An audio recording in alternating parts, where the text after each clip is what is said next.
Honestly, I love your critical comments. I really do. Perhaps this says something about me, but your hate mail inspires me. It is my North frickin' star, dude. It has guided me towards this video, like such a beacon. Plus, I got a tip-off late yesterday. Riddle me this, Batman. If you were a car maker, would you make a high-profile, high-range drink driver an ambassador of sorts for your new ute? Would you depict this person promoting your new ute inside a pub? Or might that just be a bad look?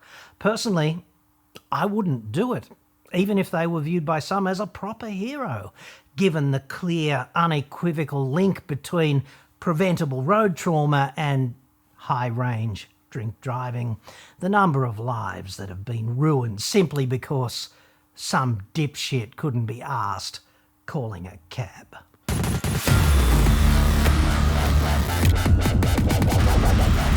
I'm John Cadogan from AutoExpert.com.au, Newcastle cheap, Australia only website.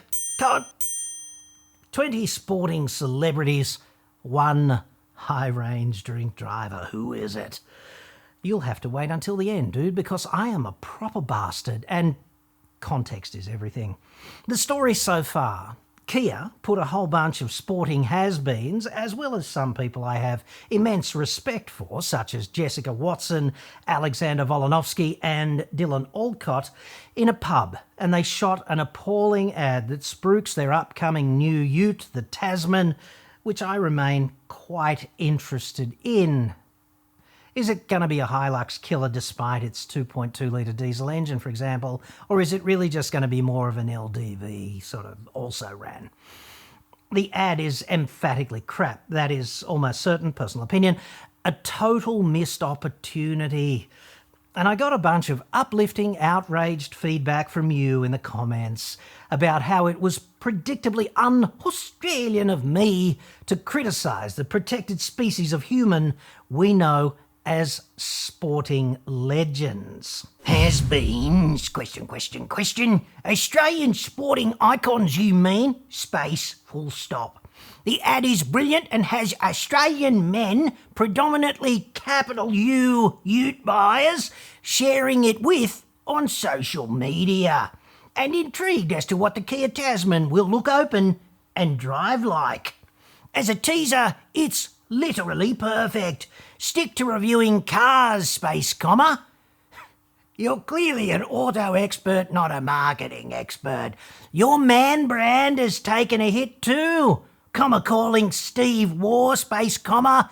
Buddy Franklin, obviously not a proper noun anymore, space comma. Booney, space comma, ditto. Ockie and Ash Barty, neither of which are proper nouns either, apparently. Has-beens. Hope your next car has somewhere to put your handbag. Space, full stop. Of all the emphatically critical comments I've received this year, this, I think, is my favourite. So thank you, Dan Canfoto, for your borderline literate outrage. I appreciate you pounding that keyboard, albeit with your thumbs.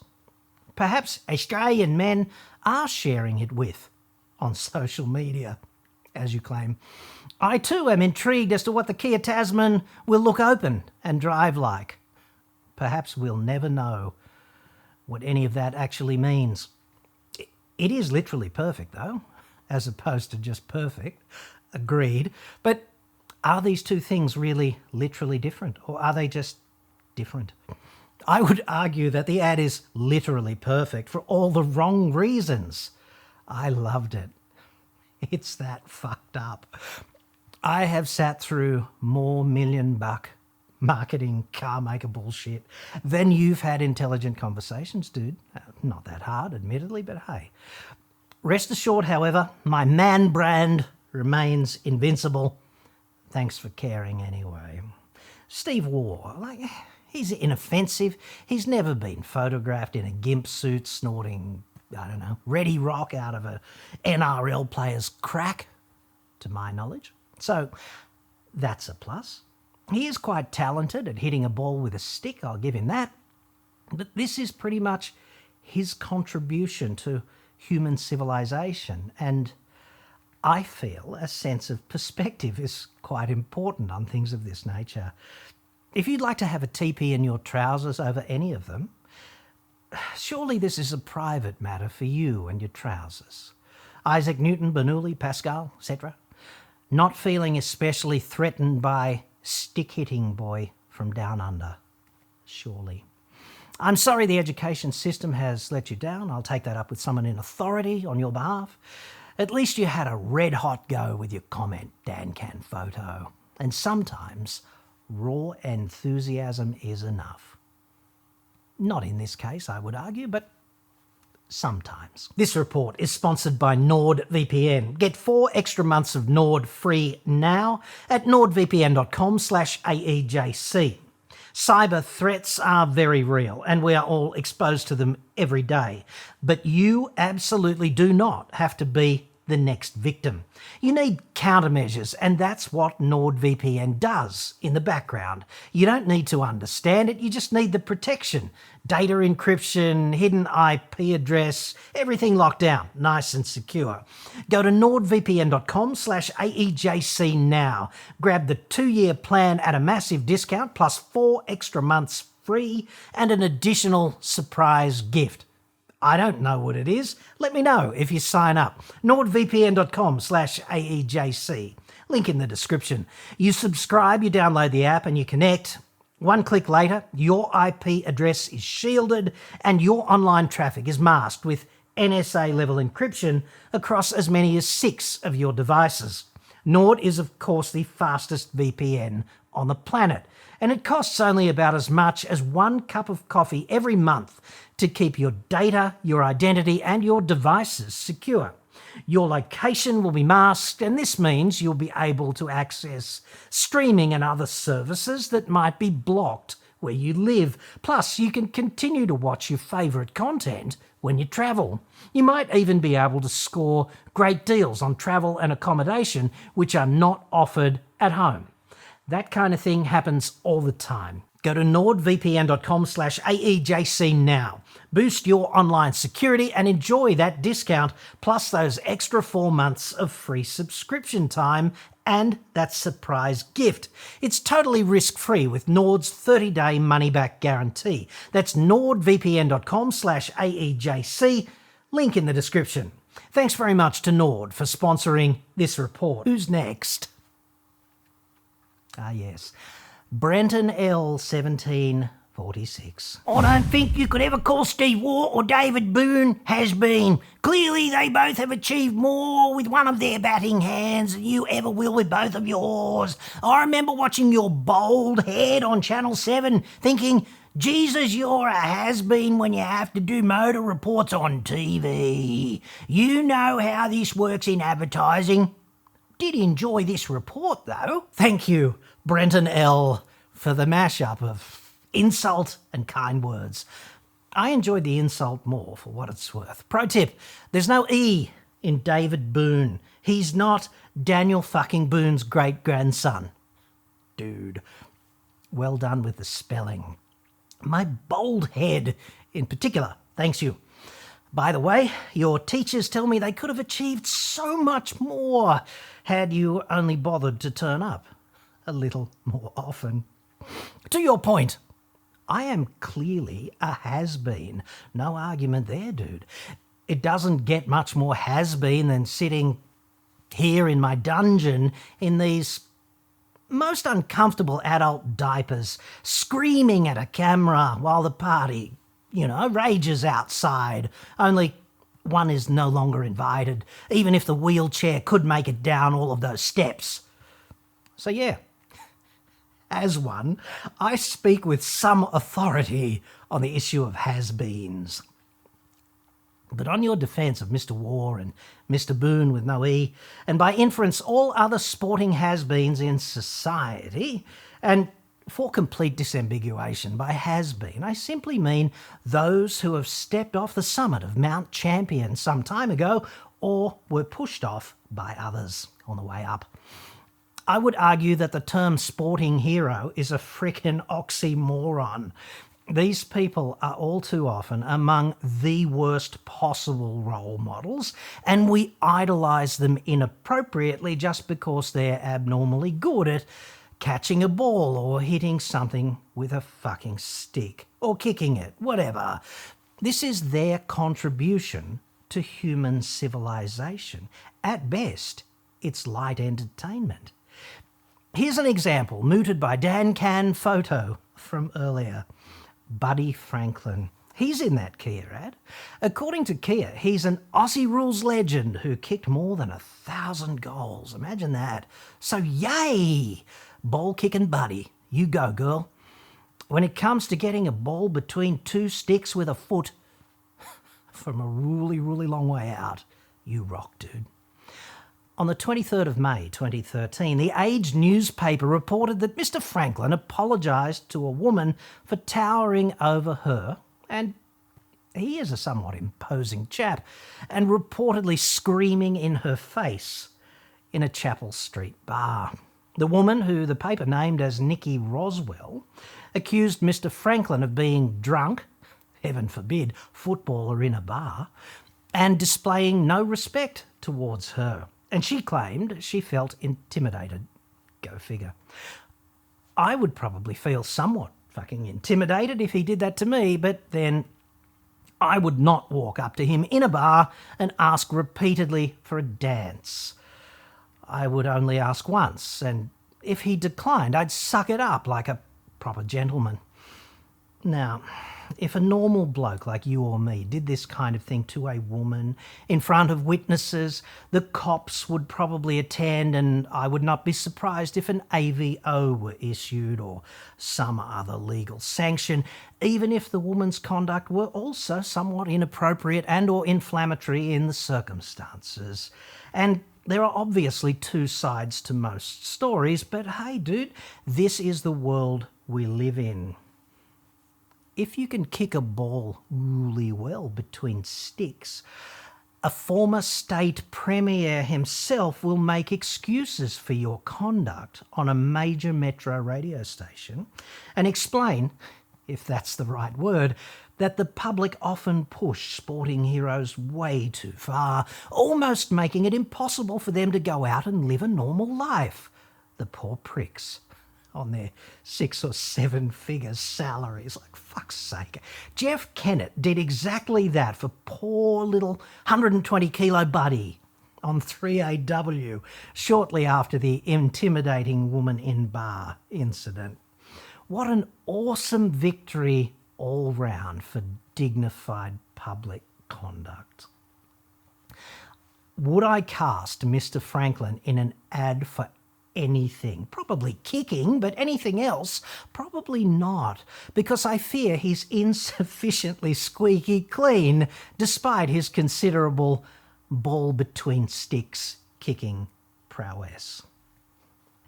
Now, who's next? Less than a month before the debut of Kia's appalling in-pub Tasman bullshit ad, Kia-sponsored Broncos ball kickers Pat Carrigan and Adam Reynolds apparently thought it was a quaint idea to have a good old-fashioned fight out in the street over something that probably didn't matter, like most alcohol-fueled street fights.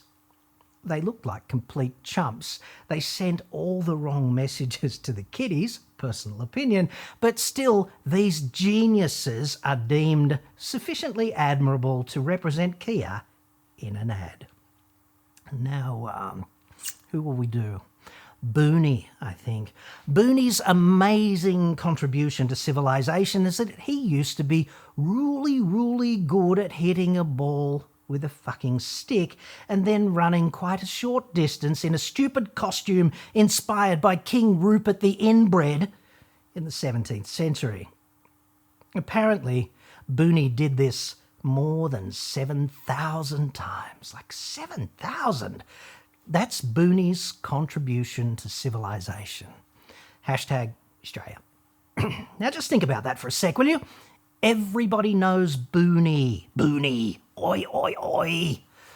Here's a test of actual Aussie hero literacy for you. Do you know who David Warren is? How about Mark Lidwell and Edgar Booth? How about Lars and Jens Rasmussen? Not ringing any bells?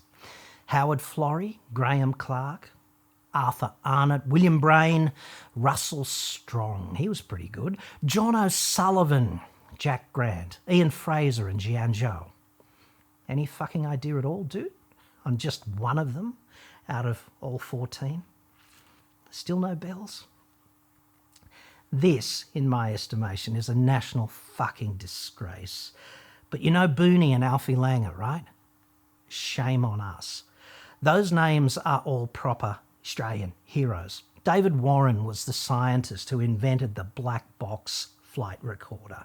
He made aviation immeasurably safer and he brought closure to thousands of victims' families. But he probably couldn't catch for shit. Mark Lidwell and Edgar Booth invented the heart pacemaker. They saved thousands of lives. No word yet on whether they could hit the broadside of a barn with a fucking stick. Probably just average at that, I suspect. Almost a quarter of a century ago, the Rasmussen brothers in Sydney wrote the code that would later become Google Maps. You probably use that every day. And Howard Florey is the Aussie doctor who developed the medical application of penicillin. Imagine how many diggers he saved in the aftermath of World War II. Graham Clark invented the bionic ear. Arthur Arnott and William Brain developed the world's first electric drill. Russell Strong invented liver transplant surgery, basically. John O'Sullivan invented Wi-Fi.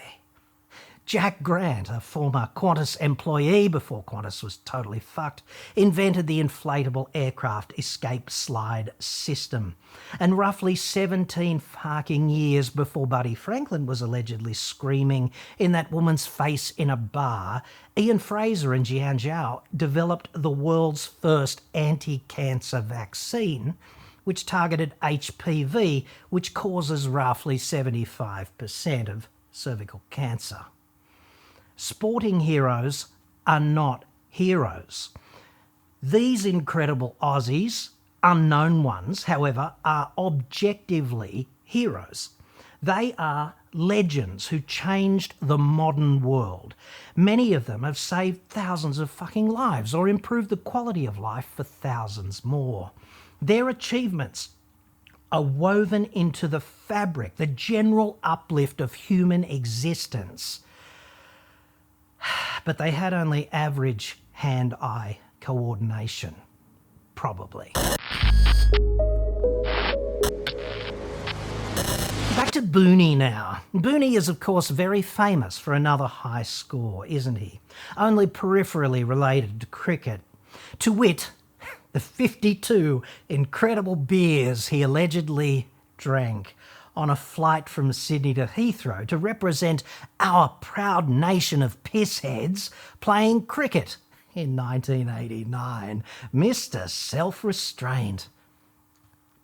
Forgive me if I seem disinclined to kiss Booney's ring.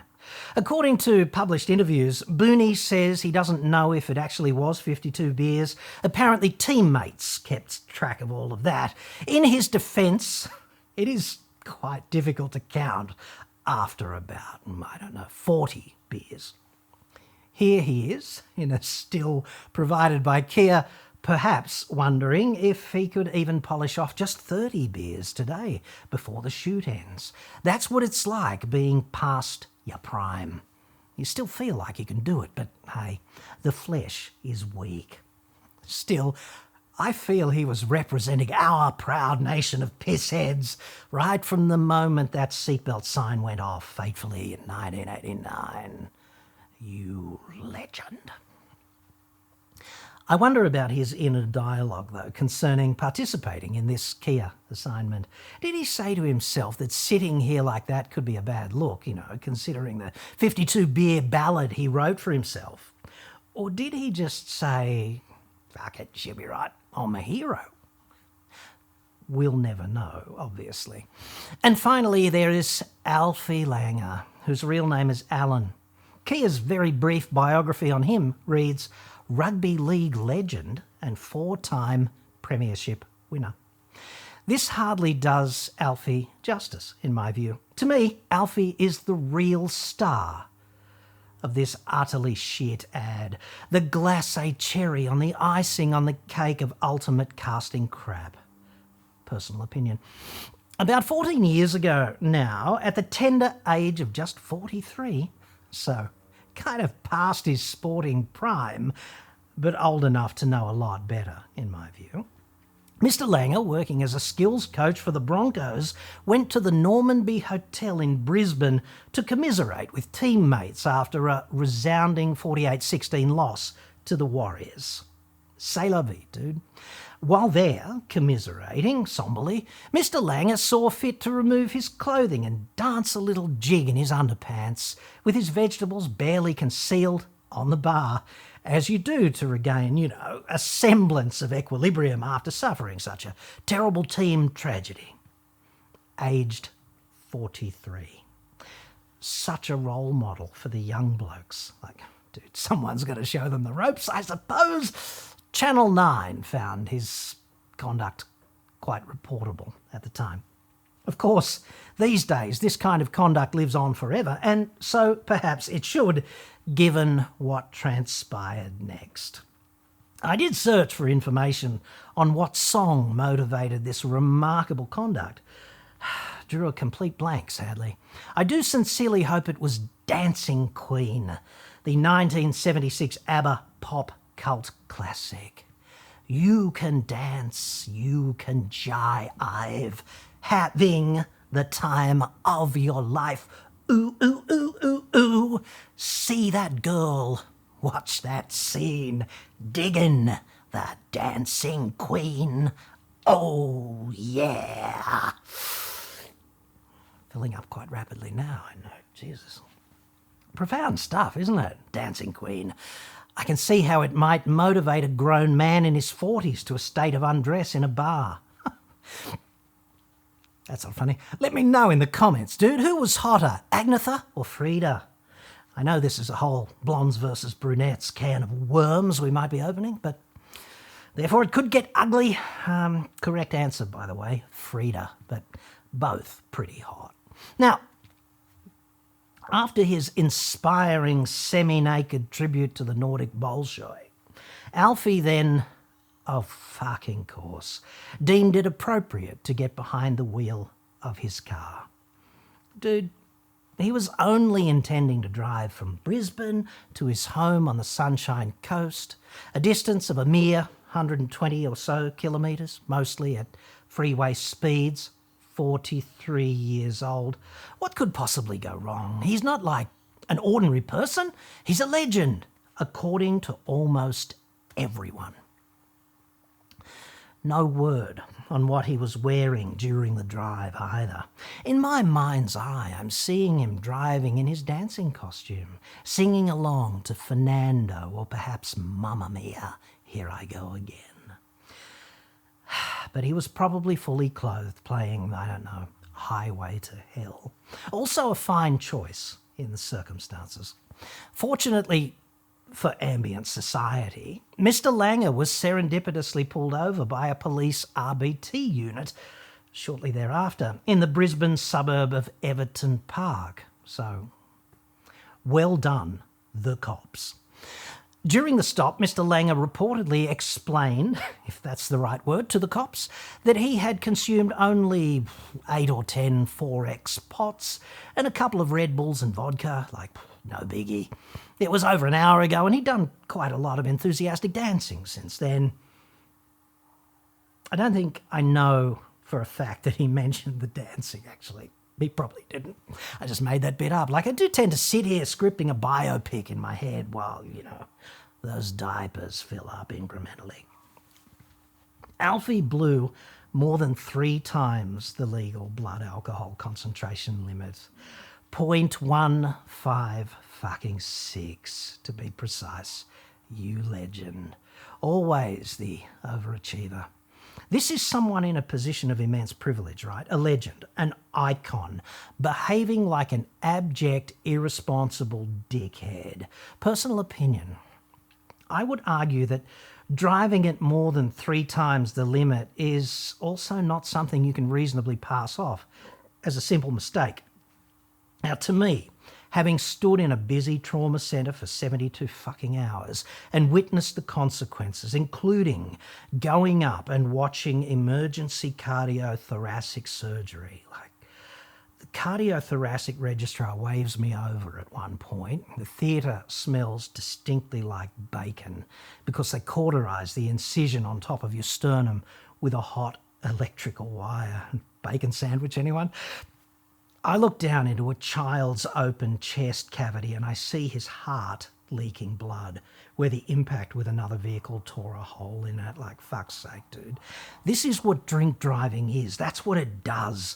Earlier, I see the parents shaking uncontrollably, unable to sign the surgical consent forms.